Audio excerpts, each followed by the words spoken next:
What's going on, everybody? Happy Monday. Welcome back to the Truck Parking Clubhouse. I'm your guy, Lombard Trucking, here at you with another Monday evening special. We're not competing with Monday Night Football anymore.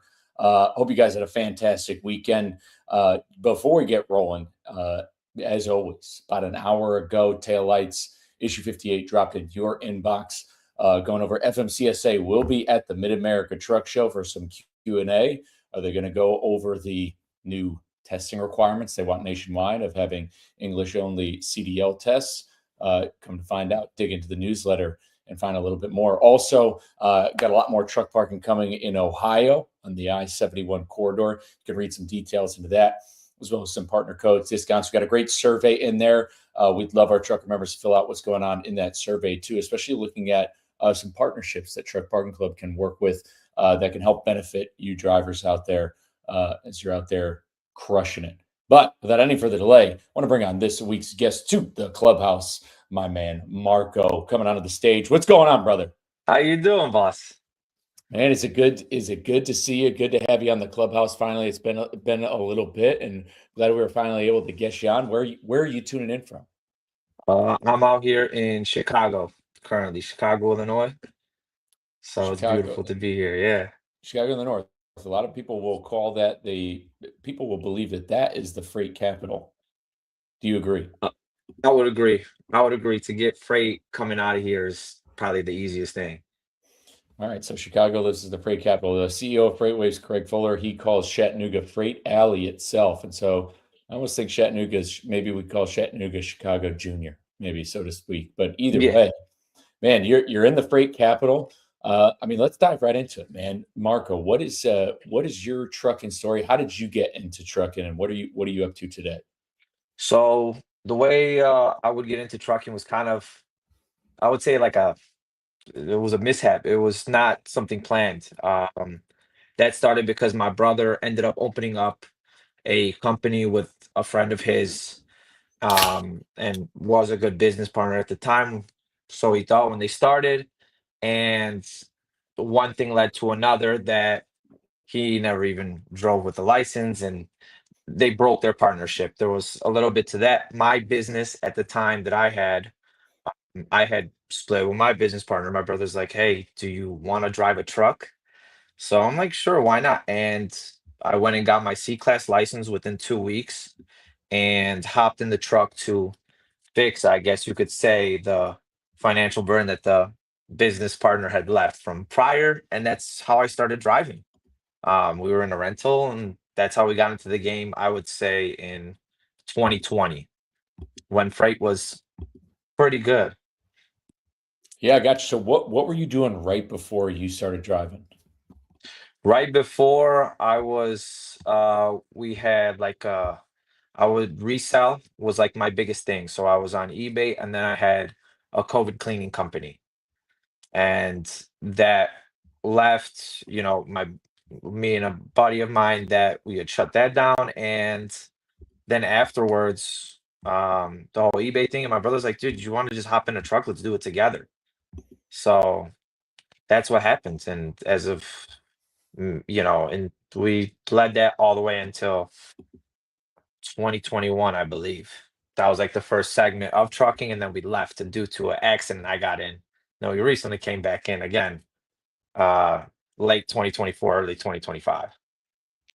Also, actually, you see, so let's go into that. So what, I mean, you have CDL A or B? So I have a CDLA. So I mean, just I didn't learn how to drive stick shift. I wish I did, but no, not for me.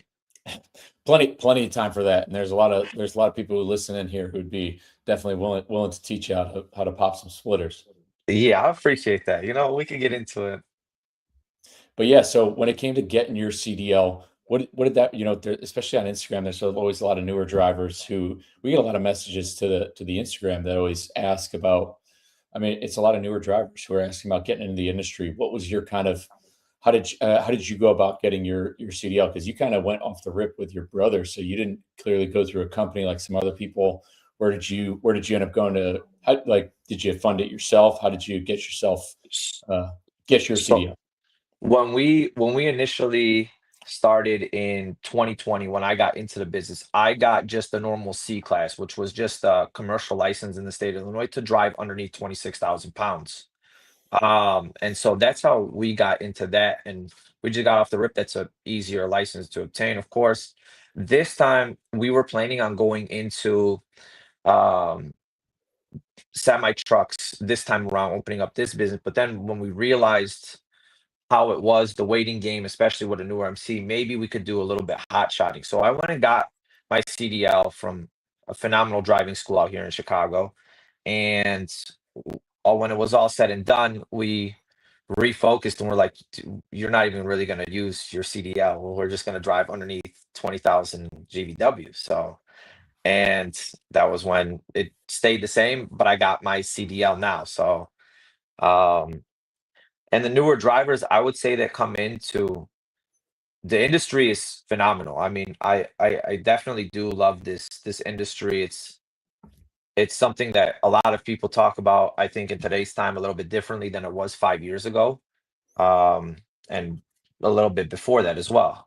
But as of now, I every day I would recommend this industry. It's fun, and especially now meeting the individuals I am, it's I can't express it enough. Yeah, and I know that you're gonna be at the Mid America Truck Show next month as well, right? Yes, I'm gonna be there the whole. I think it's 3 days, I believe, right? The 26th, 28th. Yeah, absolutely, in March. And for anybody listening, to anybody who's tuning in live, again, we're gonna be hyping up Matt's basically all day, every day, almost for the next month, especially when we jump on the Clubhouse. So you already heard it here. Marco's going to be there. He's going to be telling you about it. And what's the only thing that's tough about this industry now is, as you said, you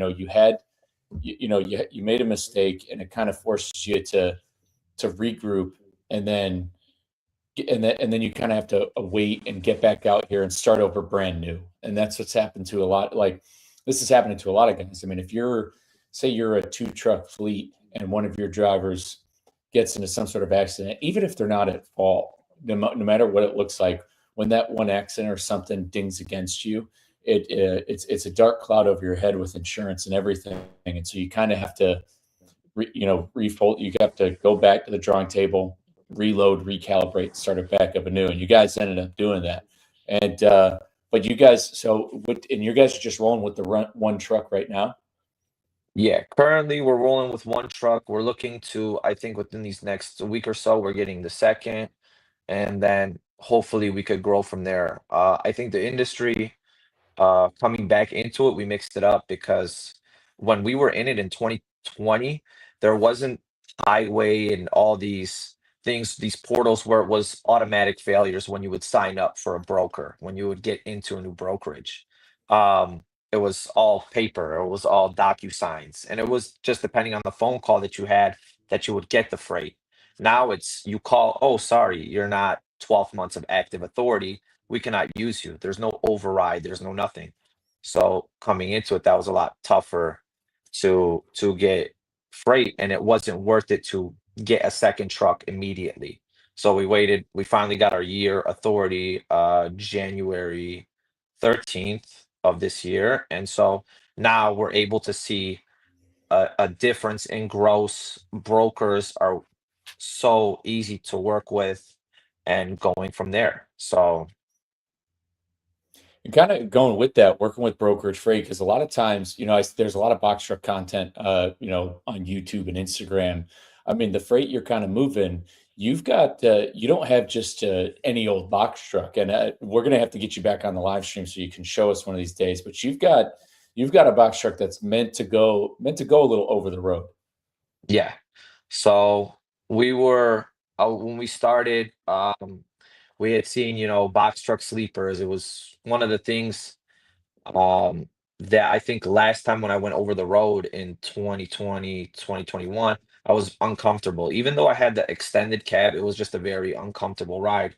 So here we are scrolling through and we see this individual out, called Box Truck Sleepers. And so from there, as soon as I saw him and the sleeper he made, I was like, you know what? 2 feet is good enough for me, as crazy as it sounds. It's a little bit more than 2 feet, and it has everything I need. I mean, it's so much comfier over the road. I have an inverter, TV, fridge. it's just a phenomenal cruise. So now it makes it easier to go over the road compared to the people that I see that are sleeping on the benches. It's kind of tough to see that now too, as well. If you're sleeping on the bench, constant hotels as well, that eats into your net. I mean, you can't.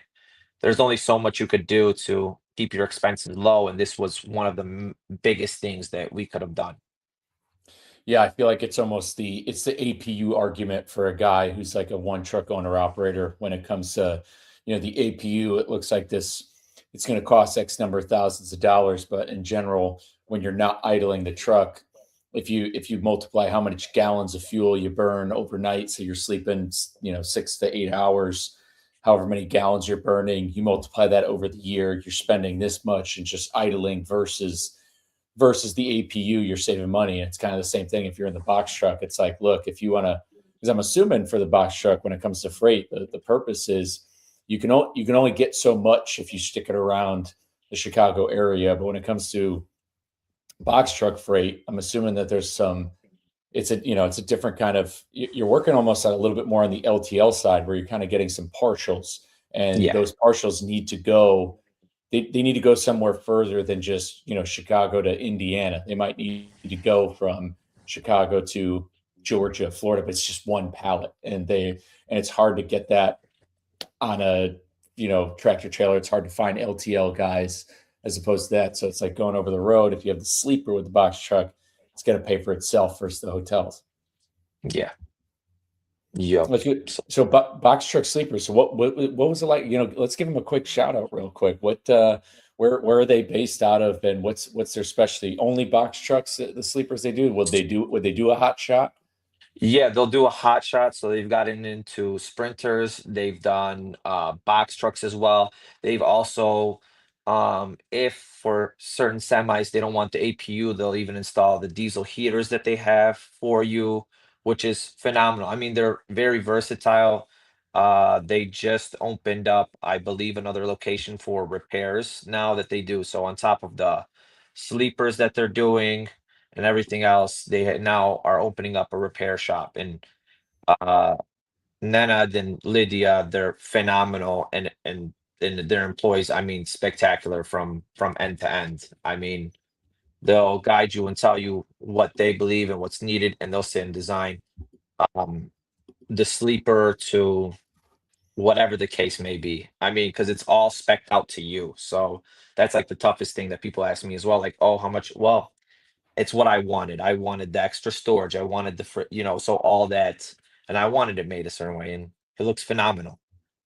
Let's go. Where are they based out of? If anybody They're wants to go see based them, out of I believe further south of Chicago. I believe is Joliet. I could be mistaken. but yeah. So basically, Illinois area. Yeah, Illinois area, the Chicagoland area. Perfect. Good. Big shout out to Box Truck Sleepers for getting you set up. And I Yeah. mean, so you go over the road with a box truck. I mean, I got to ask you. So because we always lead into this. When was the first time? What's actually before we hear about Truck Parking Club? What was it like getting out there over the road with the box truck, even in 2020 versus today? What's kind of the parking situation look like for you? I know you're a little bit smaller. You can fit different places, but it's got to come with its challenges. Not every parking lot is just going to let the random box trucks, crash overnight. So when I had first started, I believe in 2020, I'm gonna say the difference is that you didn't see many box trucks really go over the road at that time. It was like a small group of individuals. They were around, of course, but it wasn't anything major. They were just doing local runs within the state, 150 miles, no ELD. That's why a lot of people got confused with box trucks and not needing ELDs. Um, but then now going, it's not that I just feel bad. I feel bad for taking a full semi spot when I know I could go park in the front. I would have to leave at 6 a.m., but I just would feel bad knowing at night that a semi could have been there parked more, for him to have a more comfortable sleep, him or her, than rather than me, because I could squeeze anywhere. I can move the truck around. Doesn't matter to me. So that's the only thing when it comes to parking. I believe that it's just, I guess it's the respect for the big rigs, if you want to put it that way. Yeah, absolutely. I know that I mean, you'll see it on TikTok and you'll see it kind of everywhere. And I've gotten my number one. I was lucky, even so I was backed into, not by a box truck. I got backed into in Iowa by somebody backing a trailer into my park truck. However, I did when I was a company driver, I had a guy who was, I mean, I don't know what he was doing because it was the same thing again. I was like curtains closed, cooking food. And then all of a sudden, like I heard something like it was like my mirror, the the the hood mirror of the truck, which is good. It's on arms. It really just folded down.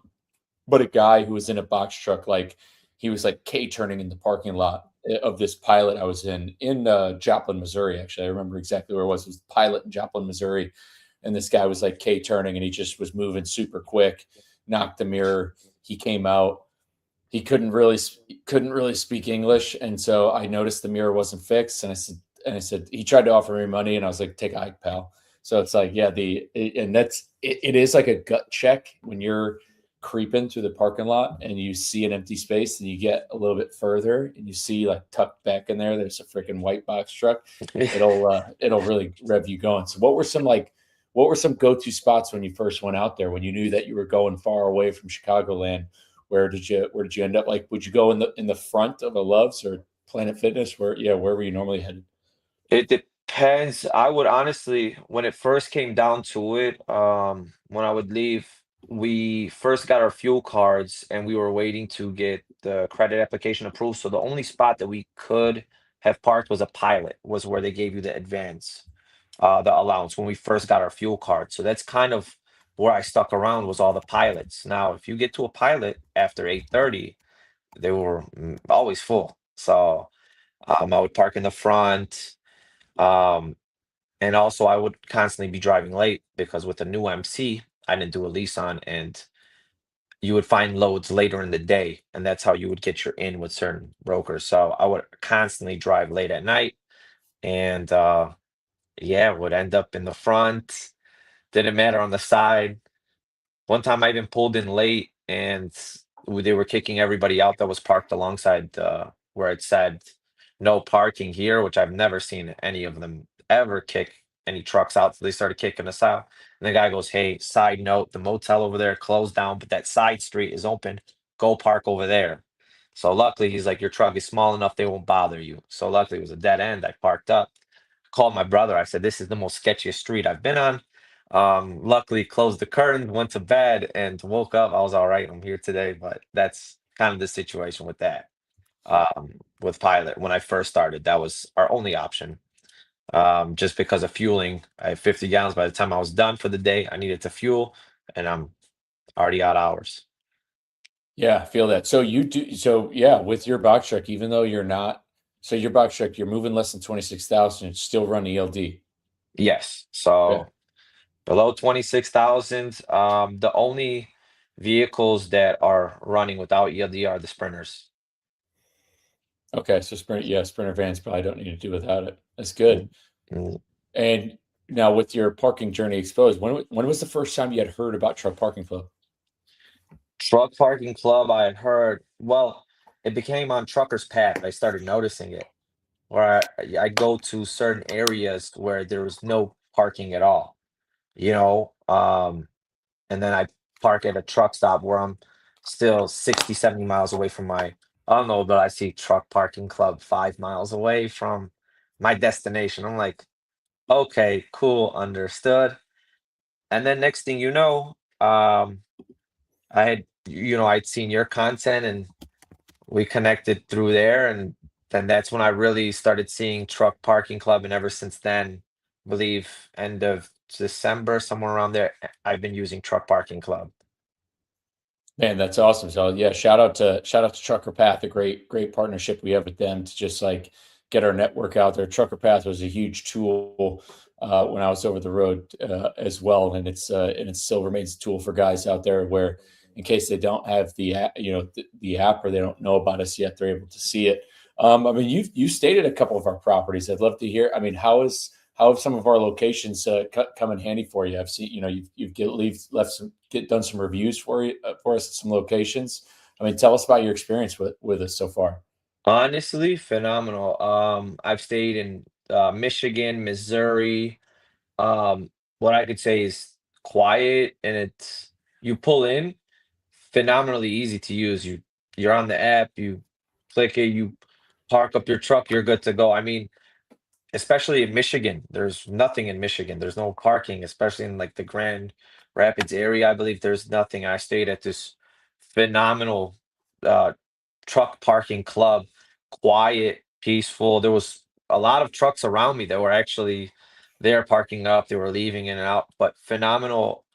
Uh, facility to be parked at. The one in Missouri as well. I didn't notice when I typed in the address, it was about 20 miles or 10 miles from my drop. And I pulled in and it was like one of four spots, which was phenomenal. I ran out of hours and it was right there. And it was the only thing left, the only place. So that's where it really comes in handy is in certain areas when you drive out further. Truck stops get further apart, but truck parking club facilities are all over. They're in between. So, and you could see it on this map. It's insane, So Perfect, man. big No, help. freaking love to hear it. So parking is a major issue, even for box trucks. And for anybody who's listening, again, when it comes to the Truck Parking Club app, we do have you can cycle through amenities, and you'll notice if you're on the app, the oranged logos where it's the Truck Parking Club logo, but it has like an orange tint. Those ones are specific for bobtail and box trucks. So if you're looking for that specifically, a lot of the self-storage places we partner with will offer bobtail and box truck depending on the size of their parking lot. So if you're out there, if you're in the box truck game, you could definitely look for those as well. Now we know that parking is an issue, even for box trucks. Tractor trailer, it's difficult. You can't just fit it everywhere. You can't just whip it around. It's if you miss your exit, kind of, it's a little bit different than just driving a regular car. So parking is a main issue for everybody. But you've been kind of in and out of the industry for the past 6 or so years. You mentioned highway, working with brokers. You kind of have a feel for the industry. You and your brother. Besides parking, what do you think? What do you think is probably what is your like number one issue in the within the entire industry right now? If there's one thing you can fix, or what do you think is the most important issue that need to get talked about, or maybe a question you might have for Derek Bars at Mid America Truck Show Q&A? I mean, honestly, there's a few things. I mean, from I guess you could say I've seen some of the other drivers and what they get pushed to do and how many miles they're driving, which I know isn't good. I see them when I'm at the fuel house from a owner standpoint, especially owner up, and you're looking at these brokers and these loads. It's very tough. It's like you said, you do a small fracture and it gets reported on your safety. No broker will work with you. You could have done hundreds of loads with them. It doesn't matter. One small move could take you off the map where you are you just can't work with majority of brokers. And I think that's like my biggest thing where I've seen phenomenal small owners and carriers, and one small incident sets them back where now they're unable to use half of their connections that they've built throughout X amount of years. Another thing I think that's like the biggest, and then alongside now with insurance and in certain states with insurance, I mean, coming into it was nice. My insurance doubled. Um, and we have a very minimal run loss, I guess you could say. But it's insane to see insurance. So it's kind of a mix compared to what it was, I would say. I don't know if that does have an effect due to X amount of CDLs that were given, might have definitely some to it, but that's the main thing. But main thing for me is also the people. I miss walking into a stop and people are sitting at the lounge and actually talking. It was phenomenal. You could sit down and meet individuals. I was over the road. I watched the Super Bowl with some cool dudes. So that was, that I think that's what I mainly miss as well as the connections with other drivers. Yeah, that's a big one. Community is a big one. Firm believer in that, which is another reason why we're going to be hyping up Mid America Truck Show because, as you said, with all the issues the industry has, insurance brokers not working with you, and people could and the naysayers would be like, oh, I've got to work, if I'm at a truck show, I'm not making any money. And that's true, but just like any, there's a cost to, there's a cost to anything. And what you gain going from that show and just being with your people, like-minded individuals, seeing the chrome, the show trucks, talking to guys like Troy Massey, talking to the guys who own the show trucks, hearing their stories. Like when you get out of it's just like, big shout out to, Sean, the fit trucker out there, Mr. Unamerica on TikTok. He's all about guys getting out of the truck. And when it comes to Mid America Truck Show, that's one of those things you get out of the truck for, because you're with thousands of people, thousands of drivers, all like-minded. There's music that, you're able to get a bunch of free stuff. You're able to just talk and just like decompress, and you're not at home. So you don't have to worry about like home stuff, mowing the yard. And it's like, so I think it's going to be really great. You coming through for it. Last question I got for you, if you were, because I don't want to take up your whole night. Well, number one, you're going to be out of here soon. Do you know where you're headed from here? I know you were getting some stuff fixed. Do you know where you're headed out to next yet? We're probably gonna take a load out to Iowa to take a look at a truck. So that's the next thing that we're gonna go take a look at, another 26-foot box truck. We're excited. Hopefully everything is good with it. Let's go. So doing some truck shopping. And Hmm. if you were to talk to somebody, if you were to give a new driver one piece of advice, they're getting into the industry, what's Marco's words of wisdom? Honestly, my words of wisdom, being as tough as it is now, I would say don't. But if you're already in it, fully commit. I mean, it's a phenomenal industry. It's like I said, like as much as I say don't, it's almost like a commodity. You go around, it's people, it's the like-minded individuals. This is what we like. This is I don't know how to describe this. This is a different community, and that's what I really like about that. As much as I joke around, it's my phrase where I say don't. I love it. I would definitely say it's a lifestyle as well. And there's plenty of things that you could do. I believe that people are closed off while you're over the road, where it's just you drive, you park, you drive, you park. That's not the case. I drive, I'll work out, I'll eat healthy, I'll cook, I'll have my little moments, I'll make content. There's things, and I feel like we get that taken away by certain things that we constantly hear. So that's just my, I guess you could say, idea on the whole industry is that don't be so closed off to it. It's fun over the road, and you do get to see things. It's not just a highway like people say, but you got to make time for it. You can't just constantly be focused on the Raycons and figure it out. So that's the benefit as owner operator, though. Let's go. Fire me up. So Mhm. before we sign off, where can the people find you, follow along with you and what you're doing? Where are you at? So I am on Instagram, I'm on YouTube, and I'm on Facebook. They could follow me. It's Marko.Buchanan, my first and last name, across all the platforms. I just made my first YouTube video today. It was a full vlog about what we grossed in for the week, how my week was. Um, Facebook as well is similar to that, and along with my Instagram. Instagram is a lot more skits, funnier videos, and I respond to everybody. So feel free, even shoot me a message. I'm always down if you want a phone call too. I'm there too. So across all platforms, go ahead. Let's go, brother. Excited to see what you're able to find. Hopefully, you're able to get some good luck in Iowa. Excited to see you at Mid America Truck Show next month. Want to Yep. thank first time coming on the Clubhouse will not be the last. Want to thank you big time for coming on a Monday night, and for everybody else who's tuning in live tonight. Appreciate you coming out. Again, Mid America Truck Show, March 26th to the 28th, Louisville, Kentucky. Put it on your calendar. Make a move. Make it happen. It's worth your time. If you've been watching for the last 30 minutes, we work with guys like Marko. Marko has come in and out of this industry, is bought in on it because he wants to try to help lead this industry better than he found it. That's exactly what we do at Truck Parking Club. At Truck Parking Club, we help truckers save time and fuel by working with existing property owners so that they're able to instantly reserve truck parking all across the country, nationwide. So if you need truck parking tonight, you can go right and download our app. You can use the promo code Marko20, Marko with a K, 20 for $20 off your next booking. But with that, guys, we will be back next Monday, probably around 7:30 p.m. Central Time. Stay safe,